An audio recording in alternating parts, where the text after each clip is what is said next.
Driving here today, how many of you were worried about the ground giving way underneath you? No? I guess none of you are driving one of these 1,000-ton vehicles then. That's a bit like 6 houses or, say, 250,000 cats. But these are actually the future of construction. If we can do big infrastructure builds, like bridges, power plants, off-site, in carefully controlled factory conditions, it means we can build safer. We can build with less waste, less nuisance, most importantly, cheaper. We've got a problem though. When we take these big loads over very poor ground, there's a very real risk of ground failure. And it actually is just too expensive to be able to build the temporary roads for these. This is where I come in. So I'm researching the ultimate problem soil, because if you give it a small agitation, it suffers an identity crisis. It changes from a solid to a liquid. The reason it does this is it's a bit like one of these Jenga towers. The microstructure is precariously stacked, solid grains mixed with water. And as you load it, you tend to knock these precarious grains out. Load it too much, it's like taking out the whole layer. The only thing left holding the load is the water, it flows. I'm simulating this in the lab with some precision-built mud cylinders. And the thing that makes these so interesting, the liquefying, also makes it a nightmare to work with, because if I knock it, it slumps. My perfect mud cylinder melts before my eyes. Ah. For a laugh, I've tested some of these anyway. And to my surprise, actually, they come out consistently stronger. They don't liquefy. And this accident transformed my research. Instead of thinking, how do I protect these from damage, I started wondering, can I use this damage to provide strength? I've developed a two-step process for this. First of all, we apply a gentle repeat load, and this has the effect of knocking out the most precarious grains whilst maintaining this tower standing, and it makes it stronger. It's not a perfect process. Some of these grains shed their load to the water, and what we can do in stage 2 is leave it, and then the water will force itself out the sample. So this makes it stronger, and it means that we don't need massive roads for these massive loads if we stage our works and we allow rests and we let the soil provide more of the strength. And so with this, we can afford to use modular construction over a wider range of projects, and we can then use these roads to bring in the construction of the future.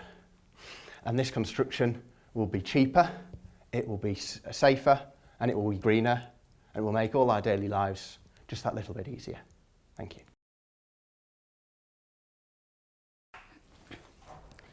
Each year, approximately 2,200 people are diagnosed with glioblastoma in the UK, and is considered to be the most deadly form of brain tumor. Although it's more prevalent to occur in people above the age of 60, it's still a disease that can happen to anyone at any age, and this includes children. The current treatment for it involves surgery to remove the tumor core out of the brain, followed by radiation therapy and chemotherapy with a very expensive drug called temozolomide. Even with the best treatment provided, survival outcome is just over a year. And with this, often patients have to endure toxic side effects and could be bedbound for the course of their treatment. Friends and family who are involved are often emotionally impacted upon, and what we tend to see is that a family member often have to leave work to become a carer for their relative. And we know by now that there is no single drug treatment that have been effective to cure the disease. And this is where my exciting work comes in. What I'm working on is to develop a multiple drug treatment so that we could target several different cancer pathways all at the same time and enhance therapeutic outcome. We also know that the location of the tumor itself possesses great difficulty for many drugs that are taken in orally, as tablets, or intravenously as an injection to reach the brain. And so I'll be forming a direct delivery approach where small rods with the drug embedded within them will be placed inside the tumor following surgery. And since the patient would be going through surgery anyway, it means that they would not have to endure any extra treatment. My research will enable to develop a less costly treatment and a better treatment, so that survival length will be increased, And while the patient is on treatment, they don't have to endure any major toxic side effects. So that for them and their families, they could live a prosperous life. Did you know that by not taking care of your gums, you could increase your risk to have diabetes, heart attacks, or rheumatoid arthritis? Rheumatoid arthritis is a disease that affects your joints, where the body attacks itself, and the cause is not known. The hand that you see in the picture has been typically deformed by rheumatoid arthritis, which is characterized by destruction of the cartilage and bone in your joints. Recent investigations have found that rheumatoid arthritis patients are more likely to have a type of gum disease called periodontitis, which is characterized by destruction of the bone and the gums and is initiated by bacteria in your mouth. The hypothesis is that this bacteria in the mouth of patients with periodontitis is capable of modifying your own proteins so that your body recognizes them as foreign and attacks them. The aim of my thesis was to investigate this immune reaction and the bacteria living in the mouth of patients with rheumatoid arthritis and gum disease compared to patients that had rheumatoid arthritis and healthy gums, and comparing this group of patients with a group of patients that were completely healthy. One of my findings was that bacteria living in the mouth of patients with rheumatoid arthritis are different from bacteria living in the mouth of patients that were healthy, even when those rheumatoid arthritis patients had completely healthy gums. This is important as it shows that although rheumatoid arthritis primarily affects the joints, the human body is all connected, and it also affects the mouth, creating an environment that facilitates the growth of bacteria that is bad for your oral health. I have also found that when dentists treat gum disease in rheumatoid arthritis patients, these patients feel less pain in their joints than those patients who didn't have that treatment. My recommendations are that doctors treating rheumatoid arthritis patients should tell their patients to visit their dentist, as they have a higher risk of losing their teeth due to gum disease. And if you have rheumatoid arthritis and you think you might have this type of gum disease because you find blood when you brush your teeth or because you've been told, please seek treatment, as you could benefit not only from having better oral health and keeping your teeth from falling, but also from reducing the pain in your joints from your arthritis. This way, dentists should prevent and treat gum disease in rheumatoid arthritis patients, as it's a cheap, effective, and drug-free way of improving their quality of life. Thank you very much. Have you ever traveled on a train? Probably several times, right? Then you must have been in stations and on platforms. Now, how safe do you feel on platforms? To begin with, what type of platform have you been to? Number one, you can have a platform where there is no barrier between yourself as a passenger and the rail track. And the second type of platform is where you have a half-height barrier between the passengers and the rail tracks. The third one being a platform where there is a complete barrier between the passengers and the rail tracks. Those barriers are called platform screen doors, PSDs. Now, PSD are there to serve a lot of functions. They're there for safety and security. They prevent passengers from gaining access to the rail tracks, thereby preventing accidental fall and suicide. PSD can improve air quality of the platform. It can reduce noise coming from the train onto the platform. Well, that's the positive side. But PSD have negative side as well. They can pose danger of man trap between the PSD and the train doors. They can extend dwell time, the time for boarding and alighting the train. That means you have longer journey times and shorter capacity of the line. PSD can as well delay emergency evacuation period in case of emergencies. So PSD have both positive and negative sides. What my research is to investigate and find out the positive and negative effects of the PSD, value each and every one of them, and weigh them on a fair scale to know which one overweighs the other. Of course, that has to be based on platform-specific conditions. Now, why am I doing this? PSD costs a lot. It's about 15,000 euros per linear meter. So imagine if you have a platform of hundreds of meters, multiple platforms in train station, and multiple stations in the city. Do the math. That's going to be a huge amount of money. So we cannot install PhDs everywhere, on every platform. That's not possible. Then there is need for a document that will guide decision makers and platform designers on decision whether to install PhDs. And that is what I intend to provide. My thesis will provide an evidence-based way of providing decision for installing PhDs on platforms. And by so doing, the thesis will improve in optimization of economic use of resources. Thank you very much. What would you do without washing up liquid? How would you wash your dishes? Here in the UK, we spend over a whacking £300 million on dishwashing detergents every single year. And from that figure, it seems to me like it's a pretty important part of everyone's daily life. Now that's true not just here in the UK, but right across the globe.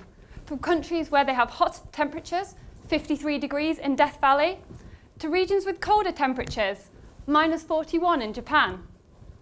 Obviously these are record temperatures, these are extreme temperatures, and quite why you'd be sat in the middle of Death Valley washing your dishes at 53 degrees, I'm not really sure. But what I'm just trying to do is emphasise the range that washing up liquid must be both stable and usable at. So for the purpose of my research, I'm looking at what happens to this product at the lower temperatures. But before I go into that in more detail, let's take a step back and think, what is washing up liquid actually made of? Some of you here today might be surprised to learn that the majority of it, about 60 to 70%, is in fact just water.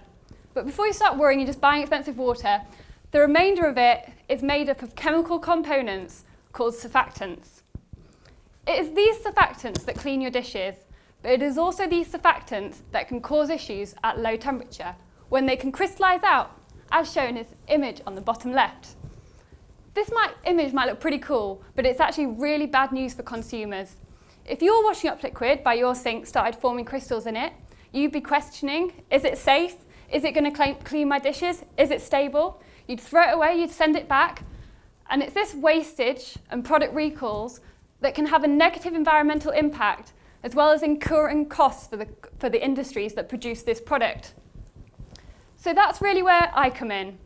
You can envisage my doctorate as a sort of treasure hunt, with the final treasure, ultimate goal, being a more robust formulation design with minimal crystallization and as well as improving the way in which they test for these failures. But in order to find this treasure, we have to overcome many different hurdles in order for us to understand the underlying chemistry of this process. I'll be using techniques along the way to answer questions such as, which surfactants are in this crystal? What's the structure of this crystal? What's the shape of these crystals? What temperatures do these crystals form at? These are just a few examples.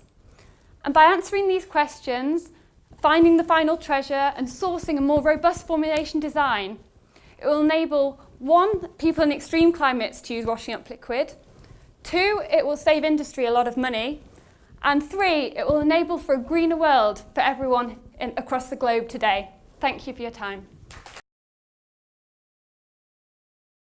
I hope no one here has ever been admitted to a trauma centre, but should you visit one, you may notice patients exhibiting the same symptoms: elevated temperature, heart rate, breathing rate. These symptoms may not all be from the same condition though. The body's response to a traumatic injury is the same as that from an infection. And to make matters worse, traumatic injuries can often become infected. And so how can we distinguish between the two? Well, we can collect blood samples and see if bacteria grow, but this can take days, which is just far too long. And so more typically, doctors will prescribe antibiotics just in case. Now this can be bad for 3 reasons. 1, antibiotics will destroy a patient's good bacteria, which will decrease the rate of recovery for these patients. 2, it's an unnecessary expense for the healthcare system. And 3, it increases the rate of antibiotic resistance. You may have heard about this in the news, where bacteria mutate to become immune to the antibiotics we have, and this affects everyone, not just trauma patients. And so this is where my work comes in. I've been given a data set from the hospital which contains information about the substances in patients' blood. So if we look at the graph in part 2, we can clearly see, the blue circles indicate our data from patients without infection, and the red circles are patients with infection. We can clearly see that an increase in the concentration of substance 1 diagnoses this infection. Sadly, this is just for illustrative purposes, and the data is not as nice as that. Also, I have upwards of 40 substances, and so to visualize this, I'd need 40 axes, and so 40 dimensions, and so I just can't do this. I write computer algorithms which process the raw data, and they tell me which substances are of significance.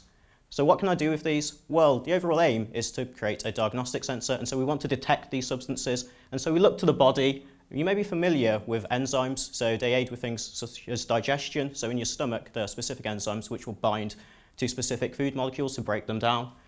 So the red enzyme here has a specific binding site for the blue substance. We can create a specific binding site on a gold chip. So we can position green molecules, dot them around, and when you join up the dots, you can see that the blue substance fits specifically, and when it does fit, you'll see we can get it to emit light, and that's now a sensor.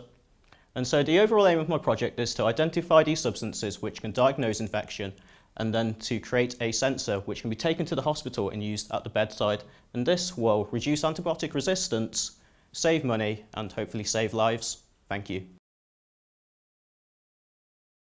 Every 3 minutes, someone starts caring for someone with dementia. Dementia is like a thief who does not care what he steals or who he steals from. But I do care about dementia carers. What are the qualities you look for in a potential partner? Maybe someone you can talk to or share activities with, or has the same moral code as you. Imagine meeting that person and journeying with them from being strangers to lovers. Now, how would you feel if their best qualities had gone because your partner got dementia? The chef cannot cook, the peacemaker is aggressive, your soulmate does not talk to or remember you. Will you still recognise your partner or see them as a stranger? My research asked the question, do symptoms of dementia predict whether a carer sees a relationship as the same, they're still my spouse, or as a new, different relationship? I'm living with a stranger. This is important because previous research suggests those who see the relationship as different experience more anxiety and more depression. For my study, 35 carers completed questionnaires rating what symptoms of dementia their partner had and how they viewed their relationship now. My results? Problems with memory and communication did not predict a different relationship. But a different relationship was predicted by difficulties completing everyday tasks, such as cooking, and problem behaviours, like aggression. So why does this matter? 3 reasons. 1, this is the first study to look at whether symptoms of dementia predict this type of change in the relationship. 2, if we can identify and support those carers vulnerable to experiencing a different relationship, we may be able to reduce their risk of mental health problems. In turn, this may lead to improvements in the quality of care they provide their loved ones. 3, this not only has significant social benefits, but potential economic gains by reducing the stresses placed upon a burdened National Health Service. So because dementia does not care, we need to care about dementia carers. Because how will you cope if you are faced with the challenge of living with a stranger? Every 3 minutes, someone in the UK develops dementia. This means that every 3 minutes, someone starts caring for someone with dementia. Thank you. Have you ever faced any barriers in the built environment? Before I play this video, I would like to have your attention here. What is there in your mind? Some of you might feel pity for this lady because access is denied by those sittings and trees. Well, whatever you're thinking now, I'm sure that everyone here is feeling that something is not fair with this competition. Why Hikmah is given the chance to play this video? No, I would play this video. I was just trying to have some emotions from the floor. The feelings of being in unjust situation, just like how this lady feels in the built environment when her access is denied. Besides the regulations and guidelines that exist, barriers are still there. Where's the loopholes? So, my research explores various measures taken and problems faced by the stakeholders in providing physical access for disabled people in Kuala Lumpur, Malaysia. I conducted 40 professional interviews with the regulators and the implementers. But how do we know that the current physical access provided really affects the inclusion of disabled people? For that, I walk along with my disabled participants from their house to the city centre by using their usual modes of transportation. Here, they shared with me their experiences and show me the good and bad evidence in the built environment. 20 participants means 20 journeys to the city centre. Well, besides the issues of awareness, knowledge and fundings, attitudes towards disabled people is among the top being discussed as part of the factors that affects the physical access and inclusion development in this developing country. For this, I agree with the social model of disability that views that it's the society and the environment that actually creates the disablement situation. It's not from the impairment that disabled people has. Whenever you see disabled people next time, try to reduce their barriers physically and attitudinally. Help me to help them to create a better and fairer environment. That's my research aim to achieve. And remember, once we design for the disabled, we are actually designing for all. Thank you. I want you to imagine it's 2050. A GPS chip in your arm guides you to a cafe where you're going to meet with your synthetic human partner. As you're walking along, in your eye, you're getting messages from artificially intelligent colleagues, and with a modem in your brain, you check in to see what's happening at home. You get your robotic assistant to put the washing on. You listen in to your gene-edited child's music lesson. Infrastructure anticipates your every move as we seamlessly network with people and things. So that's just one of many possible futures we could imagine. The future is in part what we imagine it to be and plan for, but just who are our future cities for? And if we don't know, how can we plan them? So my research starts with asking, where are the citizens in future cities thinking? And as science and technology advance and blur the boundaries of human nature, who and what is a citizen? Now, quite often people think of cities as physical spaces, others see them as social places. Too often there's this divide between the natural and social sciences, and as a civil engineer, I want to build a bridge between the two. And so how am I going to do that? Well, I want to create a vision for a city, so I'm using something called foresighting, which looks at where we want to go and explores all the possible futures. And I'm going to ground it in something called critical realism, so that it reflects the nature of cities and also opens it up to citizens and stakeholders. Now, critical realism is a school of thought, and it can bring the physical and the social worlds together and tell me how to study them. So recent political events, as you may be aware, have shown that looking into the future and predicting can often be a dangerous path to go down and often a folly. So critical realism asks, why do things happen? What are the hidden things that cause them to happen? If we know those things, we can then understand how the future might evolve. So my workshops won't look to say this is a citizen in 2050. It will look at the things like our own bodies, our cognition, the spaces around us. How are those things going to change in time? And if we know that, we can then start to see how citizens might change in time. The question is then, how does that affect the city visions that come out of these processes compared to the ones we normally use? So that's where I'm going with this. And in the process, I want us to challenge and redefine what we mean by cities and citizens. So ultimately, cities are a lot more than just buildings and cars and bricks and mortar. They're about us. So my challenge is, and my research is about making future cities as if citizens mattered. Thank you very much. So in 405 BC, the Spartans took a look at their empire and decided they wanted to expand.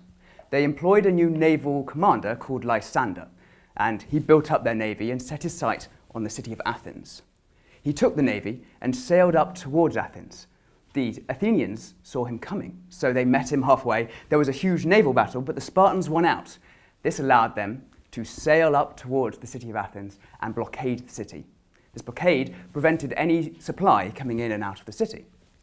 The Athenians are pretty proud and they didn't like this, but after a year of no supply and food coming into the city, they had to surrender, and the Spartans took the city. But what does this have to do with cancer?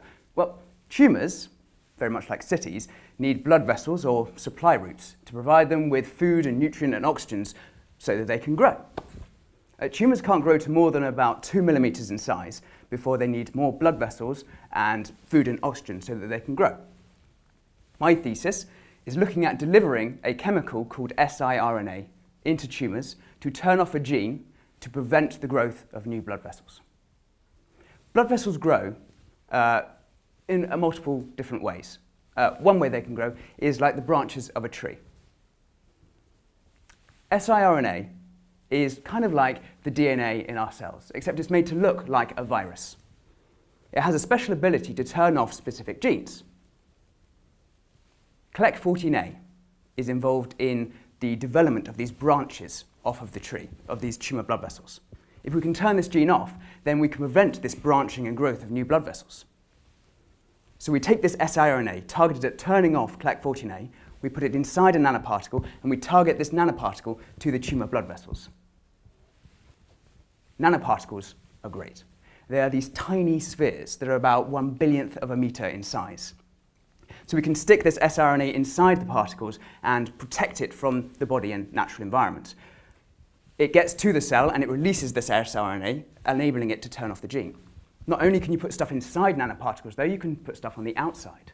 Here, on this diagram, is a nanoparticle with antibodies around the outside of it, and these antibodies can target the nanoparticles to specific cells. Also, we can put imaging probes on the outside, fluorescent molecules that shine brightly, so we can track the nanoparticles. And this is what I hope to do, to develop a therapy to turn off genes in tumour blood vessels, to prevent the growth of these blood vessels, but also to track the therapy, show that it's working, and tell us that the tumours are surrendering their cities to us. Thank you. Welcome back, everyone. Now we will be announcing the two winners for the 3MT Birmingham competition. And the runner-up is Emily Summerton.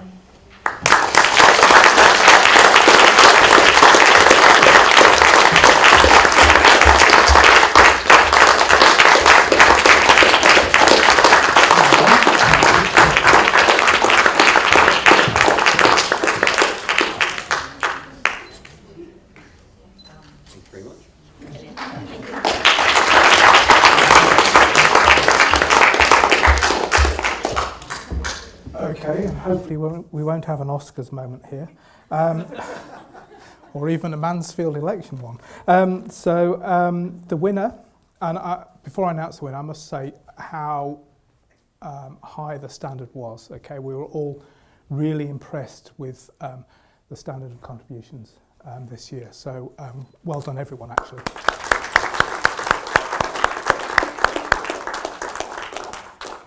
So the winner of the 2017 University of Birmingham 3-minute thesis is Merrill Lewis.